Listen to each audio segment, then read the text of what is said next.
हम लोग चर्चा कर रहे हैं महाजनपद काल की। नेक्स्ट क्वेश्चन है 81 नंबर क्वेश्चन। महाजनपद काल में मगध की शक्ति का मुख्य कारण, जो मगध राज्य था, मगध जनपद सबसे ज़्यादा शक्तिशाली होकर के महाजनपद के रूप में उभरा। तो इस महाजनपद की शक्ति का मुख्य कारण क्या था? शिक्षा, संसाधन, धर्म या कला? तो सबसे ज़्यादा इम्पोर्टेंट संसाधन। इसके पास नेचुरल रिसोर्स सबसे ज़्यादा था। ठीक है, लोहा जो था इसको प्राकृतिक रूप से मिल रहा था, उपजाऊ भूमि थी, नदियों का जाल था। इससे जो है इसको आर्थिक और सैन्य दृष्टिकोण से इसने क्या कर दिया? मजबूत कर दिया। लोहे ने जहाँ इसको युद्ध में प्रायोरिटी दे दी, उपजाऊ भूमि ने इसको आर्थिक रूप से मजबूत बना दिया, वहीं नदियों के जाल ने इसको और सुरक्षित कर दिया और इसकी सेना का जो सुरक्षात्मक चक्र था उसको मजबूत बना दिया। इसके अलावा बिंबिसार और अजातशत्रु जैसे शक्तिशाली शासकों की नीतियों ने इसे और सशक्त बनाया। इसमें बिंबिसार का रोल और अजातशत्रु, इनका रोल बहुत अधिक रहा। इन सभी कारणों से मगध अन्य महाजनपदों से ज़्यादा शक्तिशाली बनकर के उभरा। ठीक। अजातशत्रु ये किसका बेटा था? चंद्रगुप्त, बिंबिसार, नंद या अशोक? बिंबिसार का। ठीक है, पिता की हत्या करके गद्दी पर बैठने वाला अजातशत्रु ही था।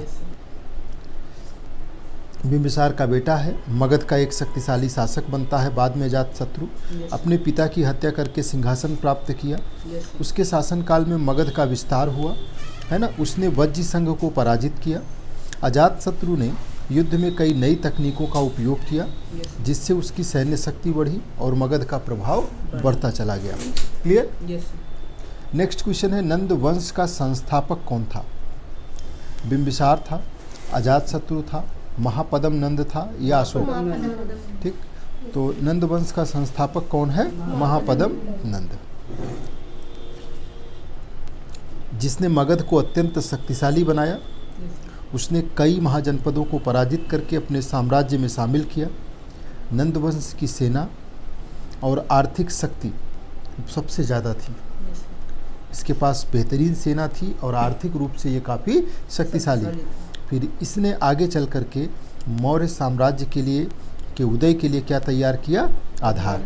इसी पर मौर्य साम्राज्य जो है जाकर के बाद में खड़ा होता है। ठीक। गणराज्य की मुख्य विशेषता क्या थी? गणराज्य का मतलब राजा का शासन, सामूहिक शासन, सेना का नियंत्रण या व्यापार? तो सामूहिक शासन ही गणराज्य था। ठीक है, क्या था? सामूहिक शासन। गणराज्य में शासन किसी एक व्यक्ति के हाथ में नहीं होता है, बल्कि कई लोगों या गणों के बीच में बटा होता था। निर्णय सभा द्वारा लिए जाते थे और सभी सदस्यों की इसमें क्या होती थी? भागीदारी। ये प्रणाली लोकतांत्रिक परंपराओं का प्रारंभिक रूप मानी जाती है।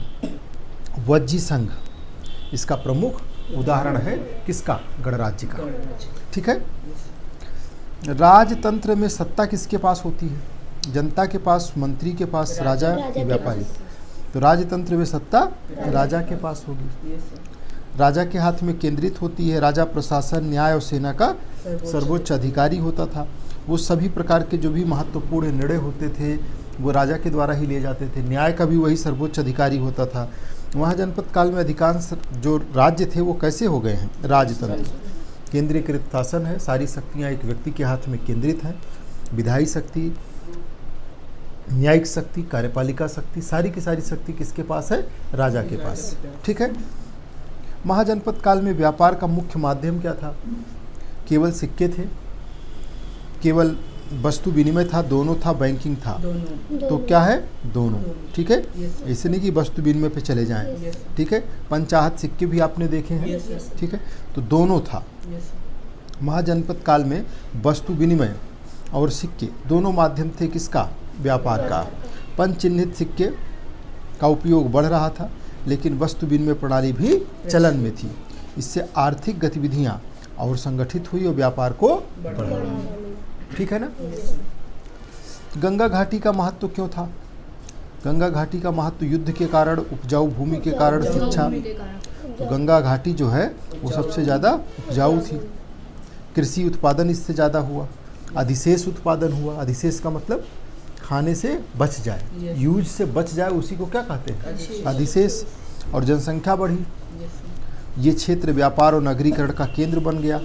मगध जैसे शक्तिशाली महाजनपद इसी क्षेत्र में स्थित थे और इससे इसका महत्व और बढ़ गया। कौशाम्बी किस महाजनपद की राजधानी थी? कोसल, वत्स, अवंती, काशी। तो किसकी थी कौशाम्बी? कौशाम्बी राजधानी थी वत्स की। ठीक है, कौशाम्बी वत्स महाजनपद की राजधानी थी। गंगा यमुना क्षेत्र में स्थित एक महत्वपूर्ण व्यापारिक और राजनीतिक केंद्र था। इसकी भौगोलिक स्थिति के कारण यहाँ व्यापार और कृषि दोनों का विकास होता है। ठीक। उज्जैन ये किस महाजनपद की राजधानी थी? उज्जैन। मगध, वत्स, अवंती, कोसल। क्या होगा आंसर? अवंती। क्लियर है ना? उज्जैन जो है वो अवंती महाजनपद की राजधानी थी। ये मध्य भारत में स्थित एक प्रमुख व्यापारिक केंद्र था। यहाँ से उत्तर और दक्षिण भारत को जोड़ने वाले मार्ग गुजरते थे। इससे इसका जो आर्थिक महत्व था वो क्या हुआ? बढ़ गया और बढ़ता चला गया। ठीक है ना? तक्षशिला ये किसके लिए प्रसिद्ध था? युद्ध के लिए, शिक्षा, व्यापार या कृषि? शिक्षा के लिए। तक्षशिला किसके लिए प्रसिद्ध था? शिक्षा के लिए। बात समझ आई? क्लियर है ना? तो तक्षशिला प्राचीन भारत का एक प्रमुख शिक्षा केंद्र था। यहाँ विभिन्न विषय जैसे क्या क्या पढ़ाया जाता था?